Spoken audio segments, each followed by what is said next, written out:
PDIP. Siapa boleh? Bu Hajah Seli. Silakan, Bu.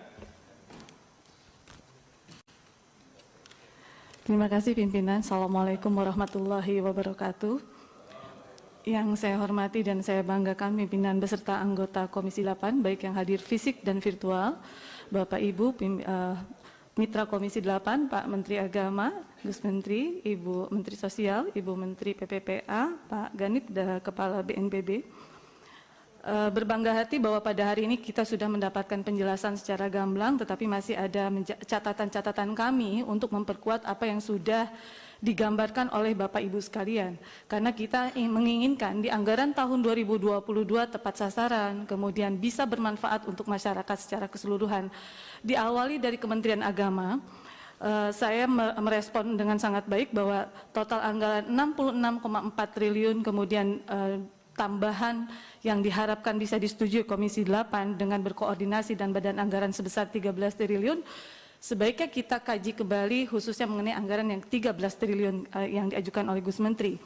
Karena kami sepakat dengan apa yang menjadi 7 prioritas program utama Gus Menteri, khususnya mengenai moderasi beragama, transformasi digital, KUA, revitalisasi KUA, kemudian kemandirian pesantren, dan yang paling menarik sebetulnya mengenai UISI, Universitas Islam Cyber Indonesia, kemudian Religiosity Index dan Tahun Toleransi. Dari semua yang disampaikan oleh Gus Menteri, rasanya tidak ada satupun yang membuat kami harus menolak. Justru kami harus memperkuat, tetapi dengan kekuatan yang mumpuni. Artinya kami tidak bisa juga menyetujui sesuatu tanpa kekuatan payung hukum yang jelas. Nah, khusus mengenai beberapa program tadi, saya agak harus mempertanyakan kembali kepada Gus Menteri, khususnya untuk program-program yang menjadi catatan kami. Kalau tadi disampaikan fungsi pendidikan sekitar 84%, fungsi agamanya hanya sekitar 16%, kami justru masih menginginkan agar fungsi agama inilah yang harus diperkuat. Tapi kondisi kenyataannya kita masih memperkuat dari segi fungsi pendidikan. Dan kalau kita bandingkan fungsi pendidikan yang ada di Kementerian Menteri Agama dengan Kementerian Kemendikbud Ristek, ini sangat jauh sekali.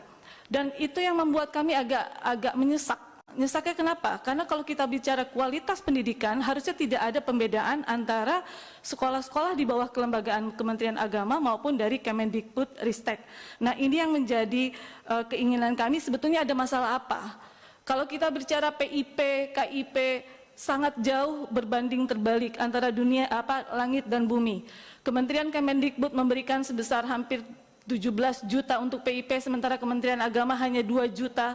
Rakyat miskin atau siswa-siswa miskin. Tentu saja ini menjadi pertanyaan, apakah Komisi 8 yang tidak bisa memperjuangkan itu dengan Kementerian Keuangan, atau memang catatan mengenai rakyat-rakyat atau siswa-siswa yang ada di sekolah keagamaan ini tidak lengkap. Jadi rasanya ini menjadi catatan Komisi 8, karena tadi sudah disampaikan Ibu Mensos, ada permasalahan baru di era pandemi yang memang harus diselesaikan antar lintas kementerian, khususnya mengenai anak-anak yatim piatu atau yatim piatu korban COVID-19 yang tentu ada juga yang irisannya dengan kelembagaan di Kementerian Agama. Nah, bagaimana kita bisa merangkul mereka masuk ke dalam program-program yang sudah digulirkan oleh Kementerian Agama.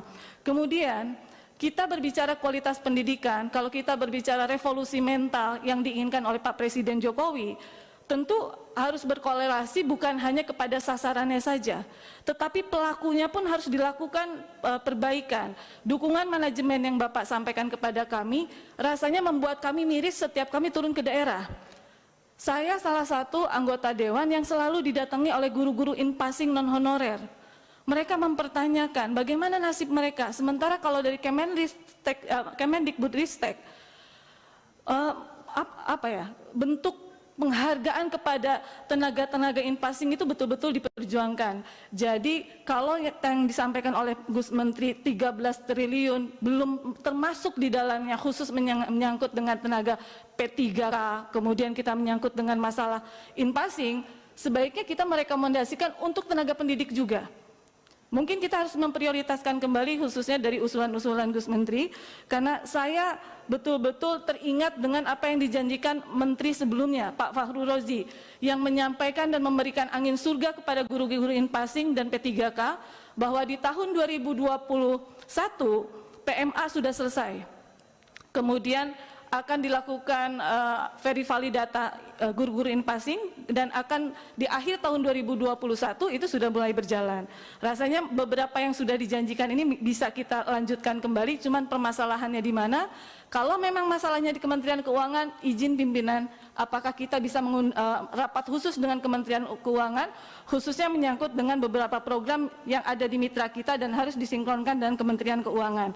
Itu yang menjadi catatan saya mengenai pendidikan, fungsi pendidikan. Kemudian Cyber Islamic,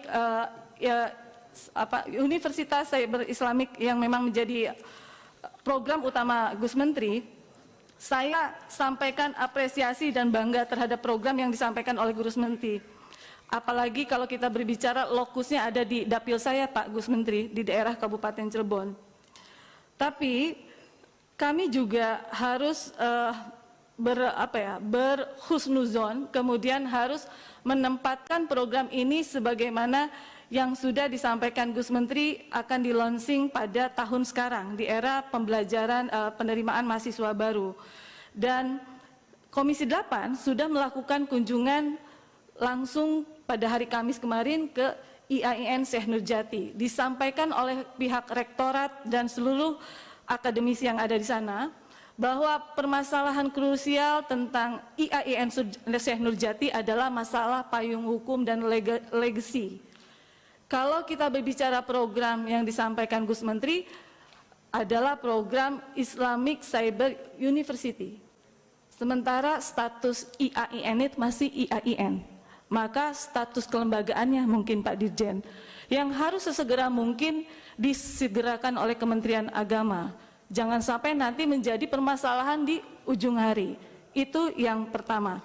Kemudian saya melihat bahwa dari program-program ini yang akan di-cover oleh Cyber Islamic University adalah universitas pertama di Indonesia dan satu-satunya yang memberlakukan pembelajaran jarak jauh PJJ dari ujung Aceh sampai dengan Papua tanpa harus hadir fisik sampai dengan pelantikan sampai mereka diwisuda. Tetapi kriteria mengenai para mahasiswa atau petugasnya ini seperti apa? Karena kalau yang bisa bisa masuk ke dalam Cyber University ini seperti apa? Kalau yang disampaikan oleh Pak Rektor akan didahulukan kepada 56.000 guru-guru PAI yang mereka sudah mengajar di sekolah-sekolah Islam, tetapi mereka belum selesai S1. Padahal setahu saya rata-rata yang namanya sekolah-sekolah madrasah menerima guru pasti sudah S1, Pak. Nah, jadi ini mohon penjelasannya, kalau memang masih ada, ini seperti apa nih Pak Gus Menteri? Karena nanti kami ingin mendapatkan penjelasan, kalau memang ini ingin melanjutkan, otomatis kan program ini tidak harus full reguler, atau mungkin hanya 1 tahun untuk mereka lulus, dan bagaimana. Bahkan saya mengapresiasi untuk anak-anak, untuk siswa yang sekolah di cyber tadi adalah diberikan beasiswa oleh Kementerian Agama. Yang menurut saya ini adalah sesuatu terobosan baru, mudah-mudahan Kementerian Agama betul-betul bisa memperjuangkan ini secara kontinu. Tetapi tadi, payung hukumnya jangan sampai tertinggal. Kemudian catatan saya mengenai PJJ tadi, karena saya berada di dapil sana, bahwa ini kan tidak mudah. Universitas Cyber pertama dan satu-satunya di Indonesia, otomatis sarana prasarana infrastrukturnya pun harus diperkuat. Sementara kita tahu geografis Indonesia ini kan tidak semua bisa tertangkap teknologi. Kemudian kalau kita berbicara sumber daya manusia dari tenaga pengajarnya, dosen-dosen ini seperti apa nih Pak Gus Menteri? Jadi saya berharap bahwa program besar ini justru akan menjadi sesuatu yang mercusuar. Bahkan saya mengapresiasi ada beberapa program dari Kementerian Sosial yang sudah melibatkan KPK dalam pendampingan, maka kenapa tidak? Kementerian Agama, BNPB, kemudian Kementerian PPPA untuk program-program yang menjadi prioritas, kenapa tidak juga kita berdampingan meminta pendampingan dari KPK? Nah, ini yang menjadi catatan saya, khusus menyangkut dengan Kementerian Agama.